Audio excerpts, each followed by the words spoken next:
So I'm excited to be here and talk to you about, first of all, the chronic disease hypermetricemia, which is so common.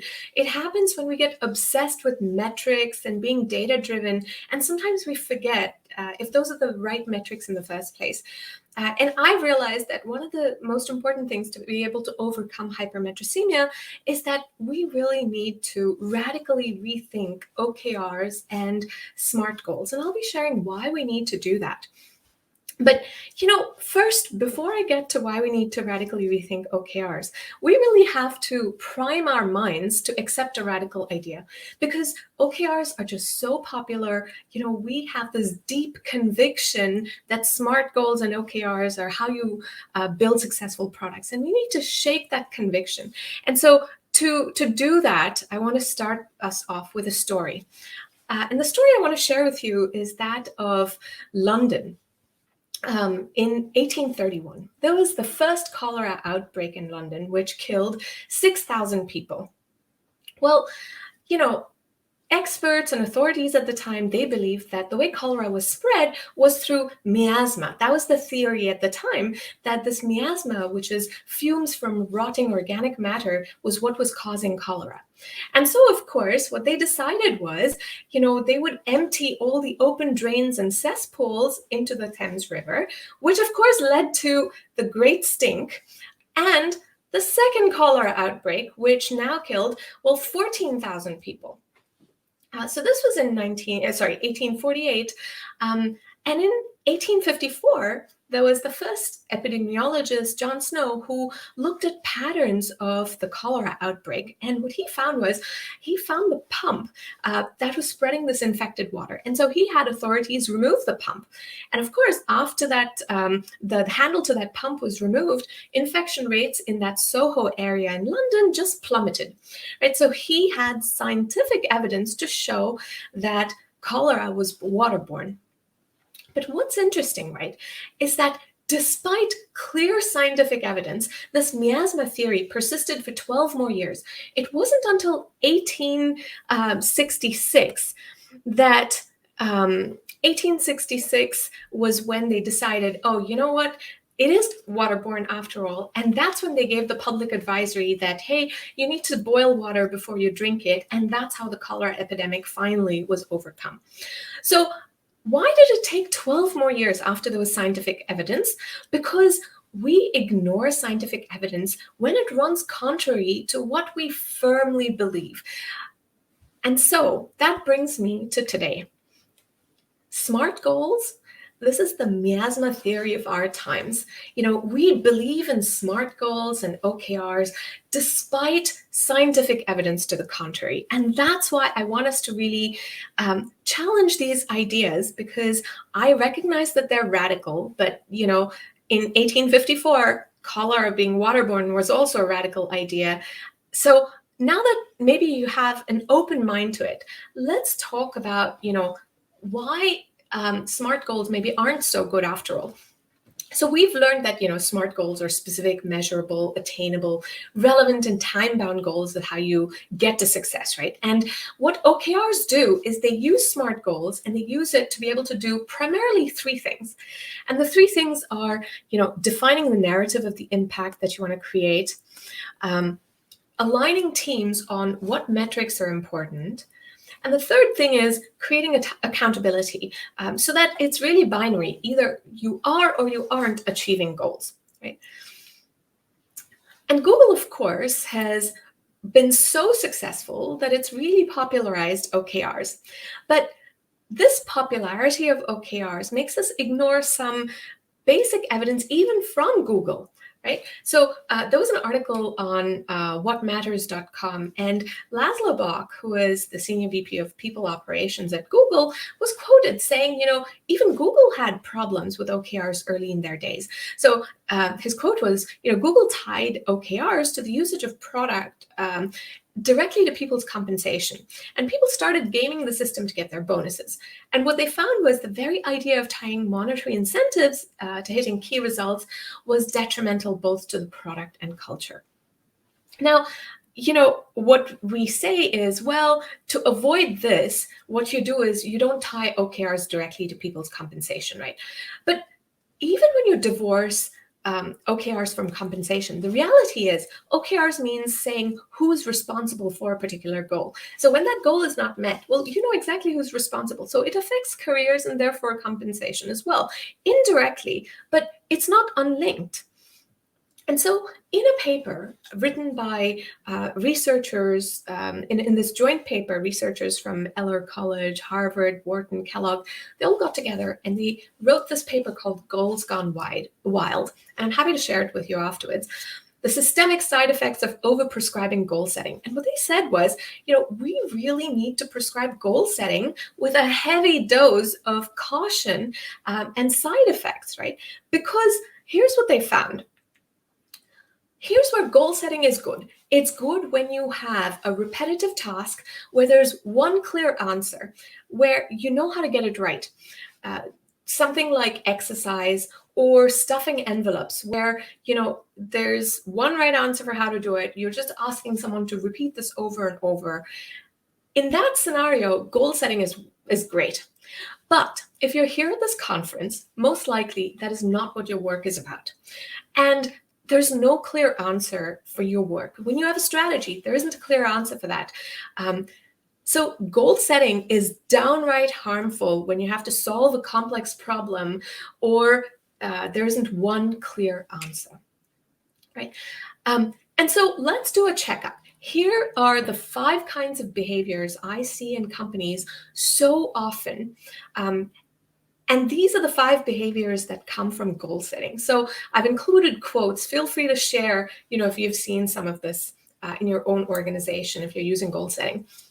So OKRs and goal setting, the first thing is it makes people, even who are passionate about their work, about the product, about the company, even those passionate people will be hesitant to set goals that are just too ambitious. In this case, there was an employee who was saying, I don't want to set myself up or my team up for failure by committing to these goals. So that's the first one, right? It makes us want to sandbag goals. The second thing, right, is OKRs, they really narrow our focus to a few metrics that you're truly measured on.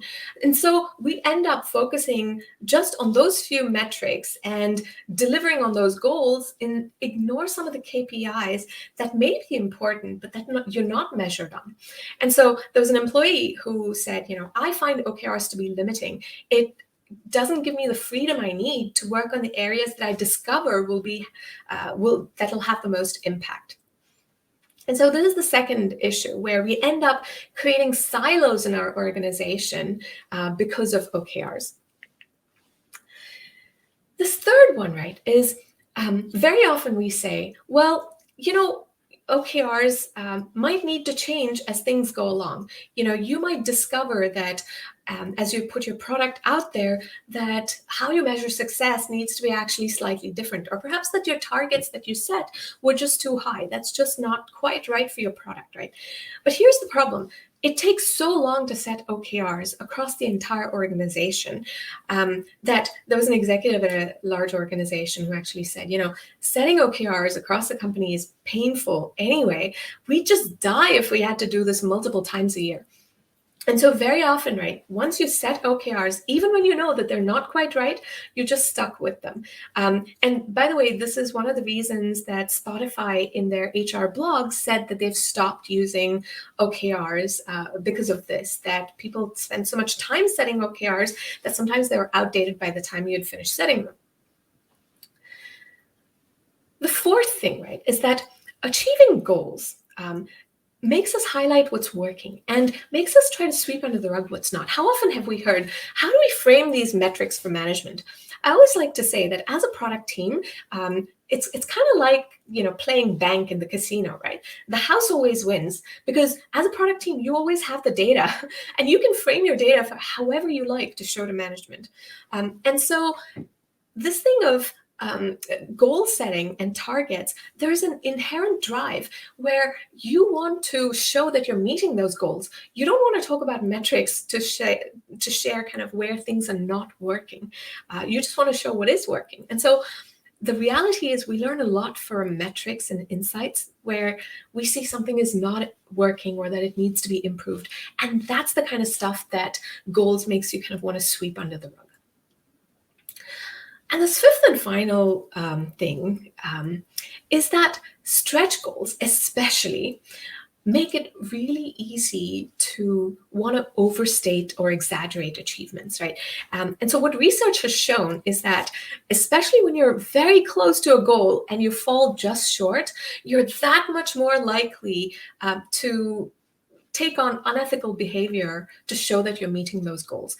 And there are so many examples in history, Lucent, Wells Fargo, all of these disasters, right, where there were billions in fraud. A lot of that was a result of overset goals, just targets that were just too high. And so what's funny is even researchers who, when they wrote their seminal book, this is Lockham and Lath, when they wrote their seminal book on goal setting, they said dealing with the unintended dysfunctional effects of goal setting requires control systems. And they proposed all these really superficial ideas like, oh, it requires making sure that you have all these systems to make sure people are behaving ethically, etc. Like, we propose solutions when we see very clearly that this is causing issues, right? And so now that we know, here are the 5 behaviors of that are caused by OKRs and goal setting, the question is, how can we radically rethink OKRs to fix these issues? So let's take this point by point in terms of what OKRs are used for, and then we'll talk about what can we do differently. So the first thing that OKRs are used for, right, it's to define the narrative for the impact that you want to create.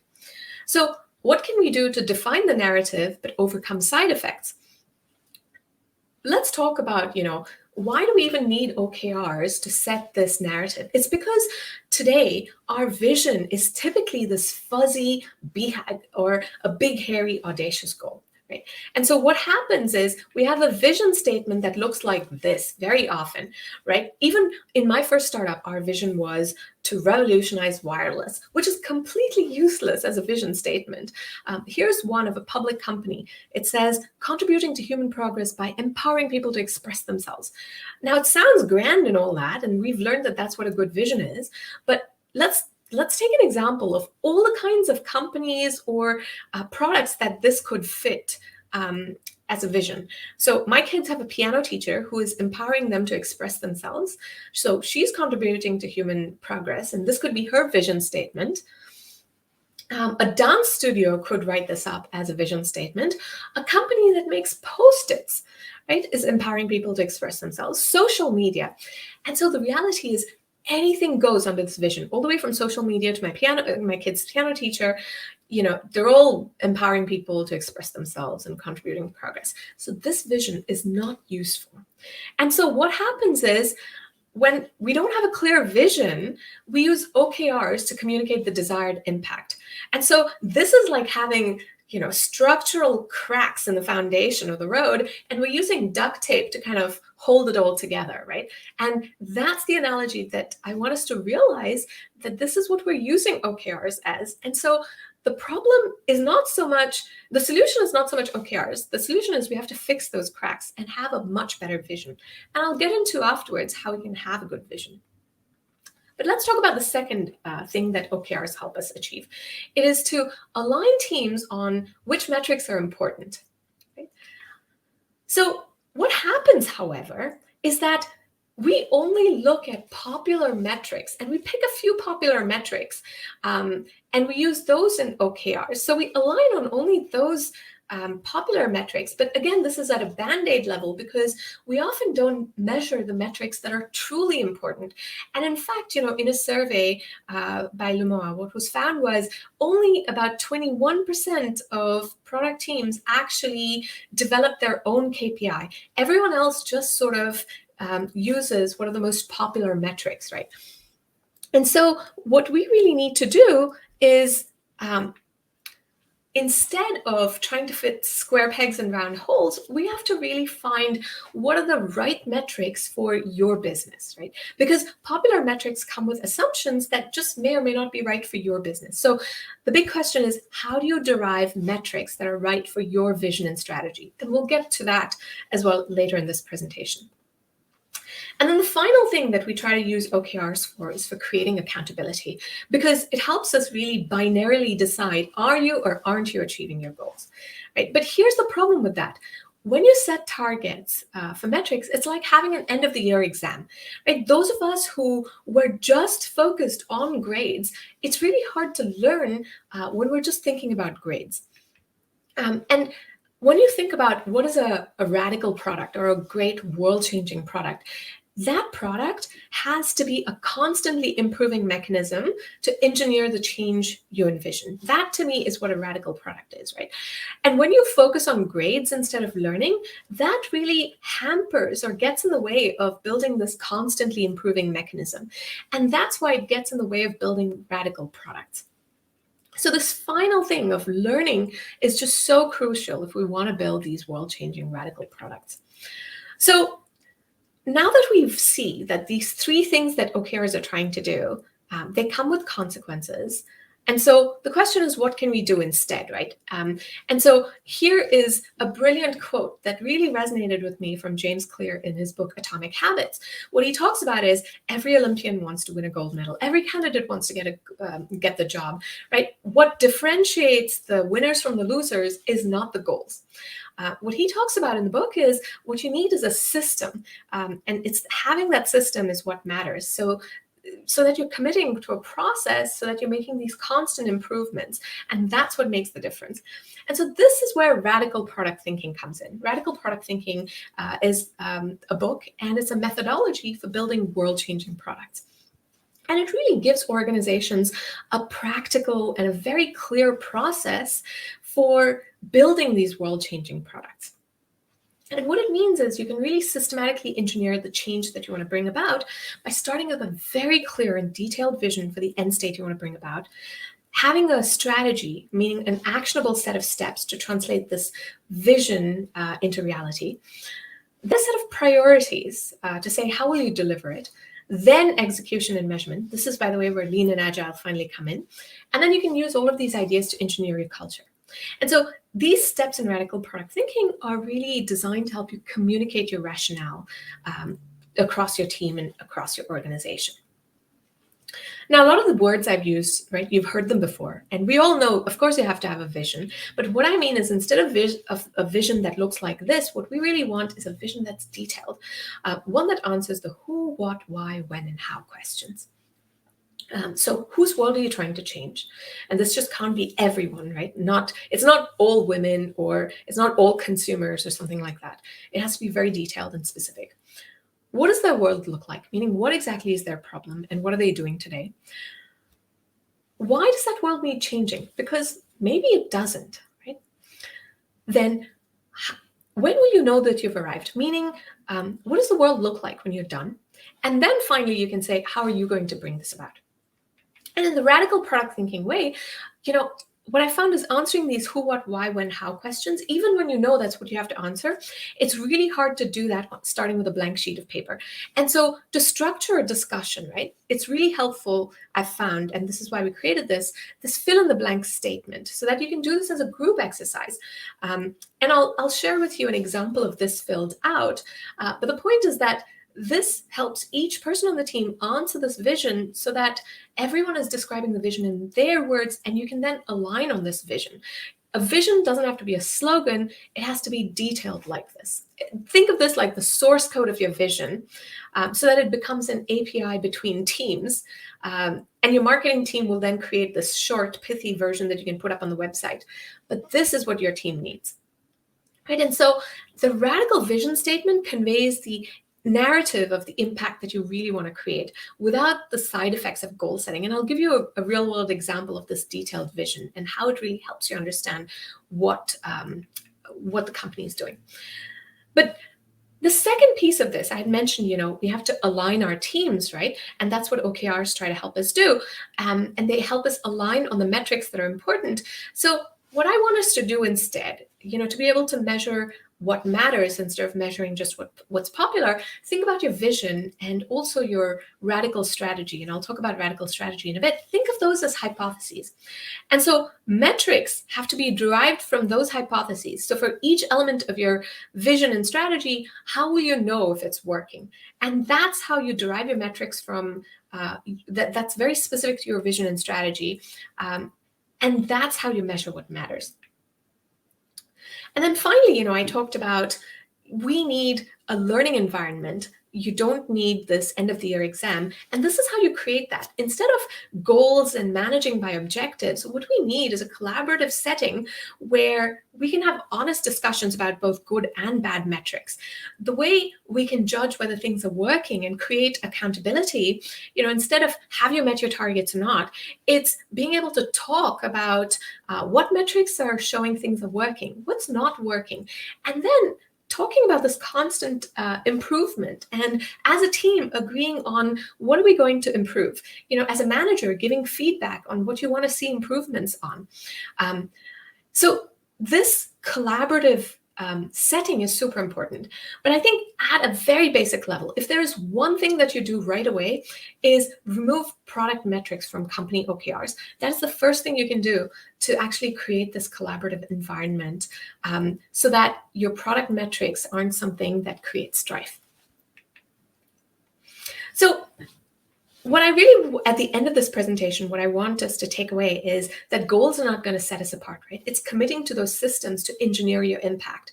And so I want to give you an example of an organization that's really achieved, this idea of building a radical world-changing product, but it was absolutely without setting goals. And I want to share with you that example so that we can think about this in a radical way. We don't need goals and OKRs for building great products. And the example I want to use is that of papadums. If you're familiar with papadums, that is it's the lentil crackers you eat in Indian restaurants, which you eat with chutney very often.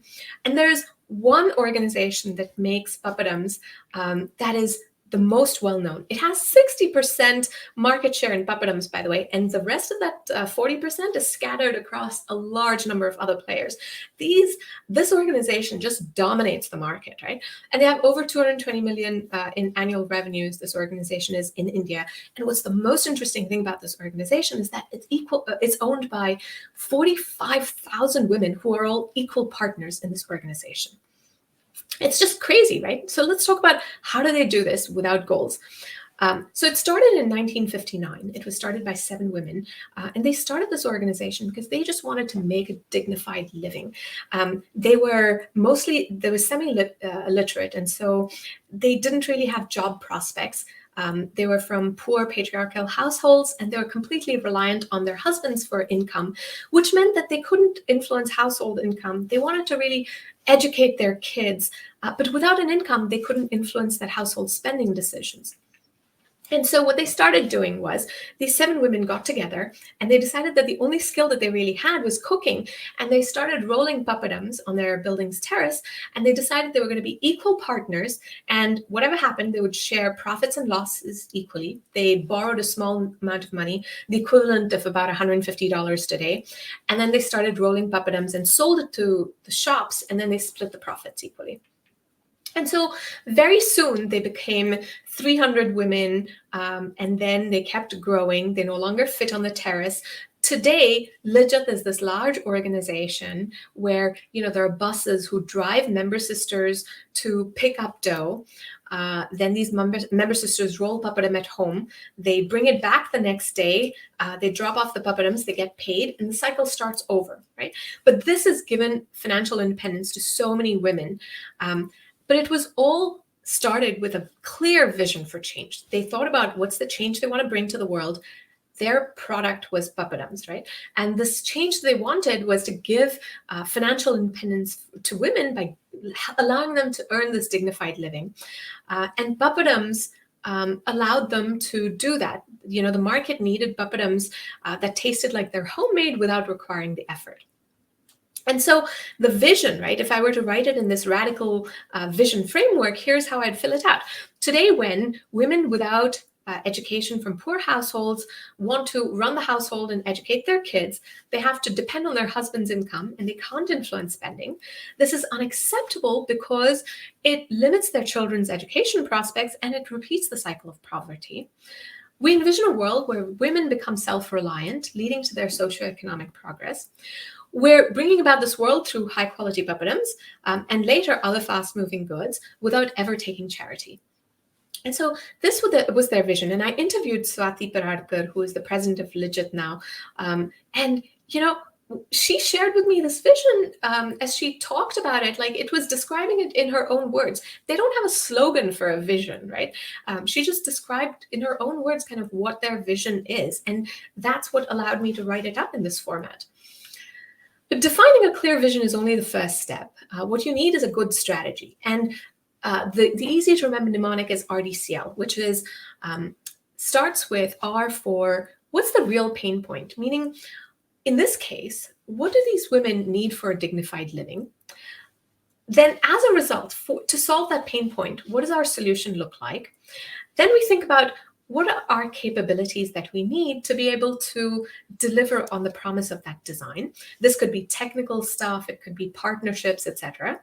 And then finally, logistics. How do we deliver it? This is where you think about your pricing, your support plan, your business model, etc. Right?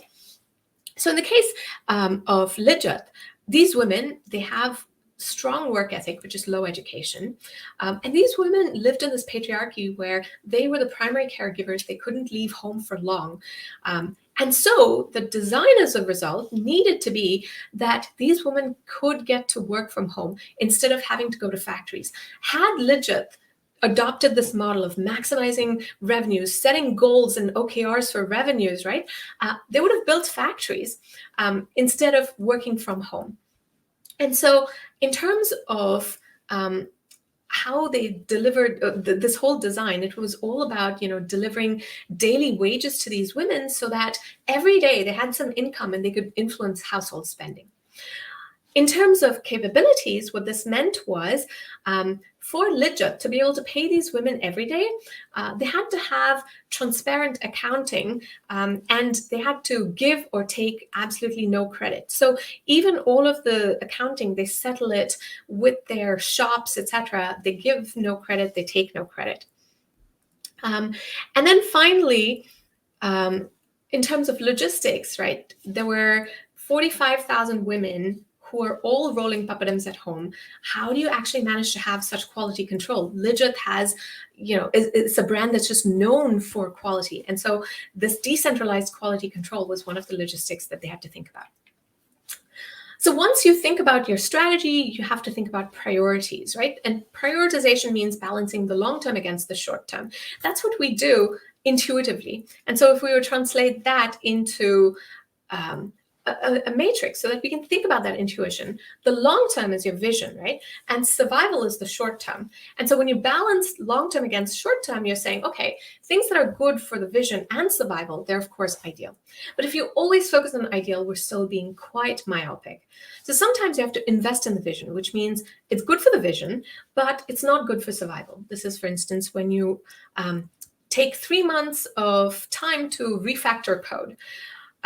Or you're building vision debt, which is basically it's helping you survive, but it's not good for the vision, right? This is where you're taking on like custom features. You're focusing on just delivering one particular metric and saying, oh, forget about the rest. I just need to deliver on this goal. And so in the case of Legit, they had to start by taking a loan. It was a vision debt because it's not good for the vision, but it helped them survive. But then they invested in the vision, which was sharing in the profits or losses equally. And they didn't know that they were going to make a profit at the time. So that's why it was investing in the vision. In terms of an ideal feature, it's this not giving or taking credit that I talked about in their strategy. And then today, they really invest in the vision by educating these member sisters and giving them financial literacy, etc. And then finally, I want to talk about execution measurement, right? Which is that in this case, Legit measures success with one metric, which is the number of women to whom they give financial independence. And so all of these popular metrics, such as market share, revenues, it's not to say they're not important. They are important because, of course, if your market share drops, revenue drops, you can't give financial independence to as many women. But what truly dictate success for them is the number of women to whom they give financial independence, because it's a measure of whether they're making progress towards the vision.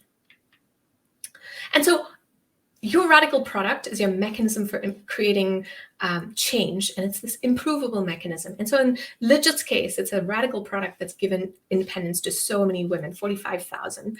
And so what I want us to do is, instead of clinging to the miasma of our times, right, we need to radically rethink OKRs and goal setting, which means the way we use OKRs today is to compensate for the lack of clarity from a vision, it's to align teams on popular metrics, and we create accountability through end of the year exams. So instead of taking this approach, I want us to really take a different approach to a vision, create a detailed vision that defines your impact, derive metrics that validate your vision and strategy, as opposed to just popular metrics, and then create accountability through those rich discussions as opposed to end of the year exams.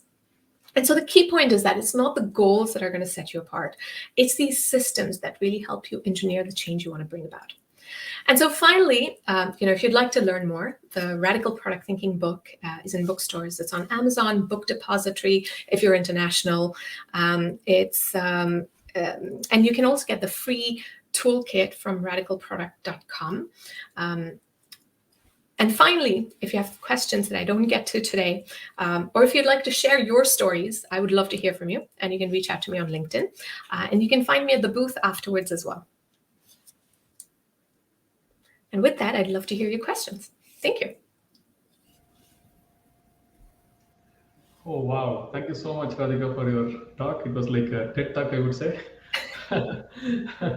Very good. Thank you. So in fact, I can share from my experience as well. In fact, my wife's grandmother was part of this Legit group, and I know, how much she has earned her living from that. And then, she has told a lot of good stories about it when I met her, right? So that's really good. I am really happy that you've taken that as an example. That's really a big surprise for me anyway. Oh, that really warms my heart to hear. Thank you for sharing that. Very good. Yeah. So I have the first question here. Why are you using the word radical? So I think if we look at what the origin of that word radical, right? It means the root of the issue. And I use a lot of medical terminology as well. When you find a radical cure, you're creating fundamental change. You're fundamentally addressing the root cause, right? And that's why I like to use this word radical, because what I want us to do is, there's so many product diseases that I find that get in the way of innovation, that kill good products. We need to take a radical approach that really addresses the root cause. Very often it's because we're being iteration-led as opposed to being vision-driven. And being vision-driven, starting with this vision for change, is a radical approach. And the other reason for radical, by the way, is that I realize that a lot of the things that I'm saying go against everything in conventional wisdom. We've always learned that a good vision is something that's a big, hairy goal, that it's, a short statement and all of these things. And I go against all of that. Like, my vision statement is long, detailed. It's more like an essay than a slogan, but that's what I think we really need. So in challenging this conventional wisdom, hence the word radical. Okay, thanks, Radhika, for that. So the next question is, can we tie some leading indicators to the OKRs? So the question here is coming from this context where, OKRs, which are mostly business related, what we need to increase some key business metric by something and all. So typically, in case of that, can we link some leading indicators which we can measure continuously? And in your experience, have you done that, and how have you done it? My issue is not with measurement. By all means, let's measure everything, including leading indicators. My issue is with setting targets for those leading indicators. So if we say that, we're going to measure, I don't know, leading indicators might be like how many people are signing up today. That the fact that we're going to measure it, track it, that's all fine. What I have an issue with is saying that by this date, we'll hit 20,000 signups. Like, that's when we start to become very short-term driven and start to get hypermetricemia. Okay, got it. Yeah. So your suggestion is like, we can still have something like, okay, we have to achieve this number, but then don't have it as a very short-term goal, is what you're saying. No, I didn't actually, understand that I'm last part. saying don't set numbers because you don't know what is the right number. There's no way, like, okay, when you say our OKRs to hit 20,000 signups, you don't know what trade-off that requires, right? Like very often we might make trade-offs to get to that number, but those trade-offs might not have been good for the business. Got So it. what I'm saying is let's track, what is the number of signups we're getting? This question of what are users saying about our product, like doing the qualitative, quantitative metrics. I'm all in favor. Things that validate or disprove our strategy. All of those are valid metrics that we should constantly be tracking. I'm just saying that we should not be setting numbers and targets to say we should achieve this number for this target. That's the part that's hard to know. Perfect. Yeah, sure. So now we have the third question, so which is, how well does your approach align with the notion of business model canvas, value proposition canvas, and the jobs to be done approach? Yeah, so I include a lot of these ideas into the framework. I'll give you an example. The jobs to be done approach, right? In the vision statement, where I say, today when this group of people is trying to do blah, they have to do blah, right? So that fill in the blank is exactly the job to be done approach, which is what is this group of users that you're targeting, like whose world you're changing? What are they trying to achieve? And how are they doing that today? And then why is the status quo unacceptable is the next question after that. But the point is that, it incorporates this way of thinking of jobs to be done.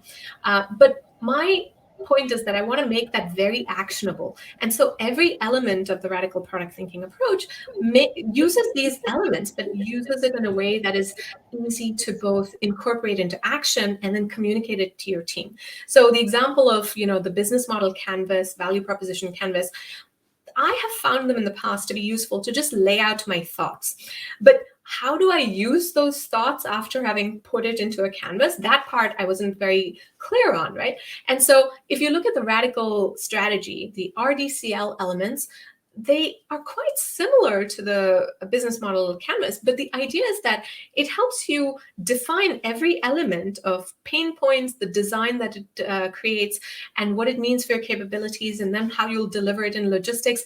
It helps you lay it out so that you almost have a plan for what are you going to do to be able to deliver the strategy. Okay, yeah, perfect. So in fact, okay. Yeah, so typically these are the questions that was there, but in fact, as this one, as a facilitator, I would like to ask maybe one more question to you. So my personal question, right? So in your experience, right?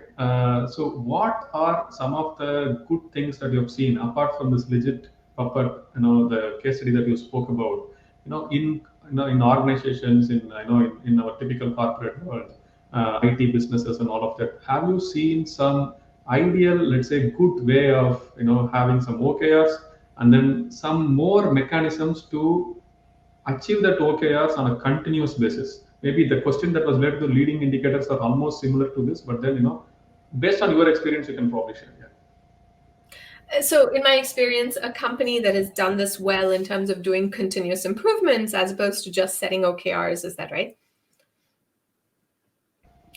I think in many companies, if it wasn't OKRs, it was other, goals that were set, right? And so that is often a problem. I mean, if I think about, yeah, and now OKRs is so popular that so many companies are doing it. It's hard to find companies who are not almost. But I can talk from my own experience at Avid Technology. We were building a workflow. So Avid dominated the market in the post-production movie industry. So every movie that was ever made that had won an Oscar for the longest time and had been, edited on Avid products. And so Avid was a newcomer, though, in broadcast. At the time, Sony dominated this field. And so it was interesting to me that, we had to come up with a workflow in broadcast, starting with just a few products that we had from the post-production world, and then grow our whole product suite to meet the broadcast industry's needs. And it was discovering what this market needed and building it from scratch. What was really interesting was we didn't have goals and targets. Like, yes, salespeople had their targets, right? But as in building these products, we weren't driven by goals and targets for what we needed to do. It was really built based on understanding that customer. It was a constant feedback kind of a mechanism. But more than anything, the person who led the broadcast division, he had such a clear vision for how we were going to beat Sony at their game, right? I mean, we were nothing in broadcast at the time. And by the time we were done, we had won every major broadcaster in the span of 5 years. But we didn't have this sort of a goal or OKR that we had to win all of these deals or anything like that. But it was done, but we managed to achieve it because the vision was clear. We each really knew kind of what our strategy was like, what customers needed, and then we were able to deliver on it. And it was this constant feedback cycles. Got it. Yeah, thanks for that. Radhika, now I have one more question. It seems that a lot of this approach depends on culture. How difficult have you found it to evolve a company's culture to support your approach? Wow, I love this question. Yeah, I love this question too. Thank you for asking this. You're right. It absolutely depends a lot on culture. And, one of the things is OKRs actually is harmful for company culture. How difficult have you found it to evolve the company's culture? Okay, I think change is always hard. And I can think of, especially when you start talking about cultural change at a company, I mean, the eye rolls that you get across the entire company, right? It's fascinating to observe because everyone feels like, oh, here we go again, talking about cultural change. It's never going to happen, sort of thing. I think it absolutely is possible to change company culture, but it takes a very systematic effort, and it has to come, top down, right? But in the book, I talk about how can we evolve a company's culture very systematically, and I've used this with teams, and I have found it to be effective. The way I talk about culture is, first of all, one of the reasons culture is hard to change is because culture is just really a nebulous topic. And instead, let's define culture in a very practical way. Culture, the reality is we experience it on two dimensions. It's whether work is fulfilling or not, and whether work is urgent or not. So work that's urgent, work that's not urgent and work that is fulfilling, that is work that feels like it's meaningful work. It's where you have mental bandwidth to do strategic thinking and purposeful work. Then there's the heroism quadrant, which is work that's fulfilling, but it's urgent. This is where you're like firefighting issues for customers. You feel good afterwards, but you do too much of this and you're on the road to burnout. The next quadrant is work that's not fulfilling, but it's urgent. This is, all the expense reports you have to fill out, all the administrative work you have to do, the bureaucracy you have to come over. And I call that organizational cactus. And the last part is soul sucking, which is the stuff which really is like this low-grade fever. It's not fulfilling, it's not urgent, but it's like this constant undertone that's there. It's basically where things feel unfair. There's a gender pay gap, or there are DEI issues in the organization. That's all soul sucking. So in a good organization, right, a good vision for culture is one where the meaningful work quadrant is bigger, much bigger, and the other quadrants are much smaller. And so that's your vision for culture. Now, if you think about the radical product thinking approach, once you have a vision, well, now you have to have a strategy, right? So you can actually talk about each quadrant and talk about what tasks fit in these quadrants. And then, so those are the real pain points. And then how are you going to overcome them? So what's your design to address those? And then your capabilities. Maybe you need training for people. Maybe you need new systems to address them, etc. Right? And then finally, once you have a strategy, you can start to prioritize. Like, you can't do all of this to change culture. What are some specific things you're going to do? And then finally, you can translate this into action, and how will you measure progress? So we can bring about culture change systematically, and this is kind of a pathway for doing that and having those conversations.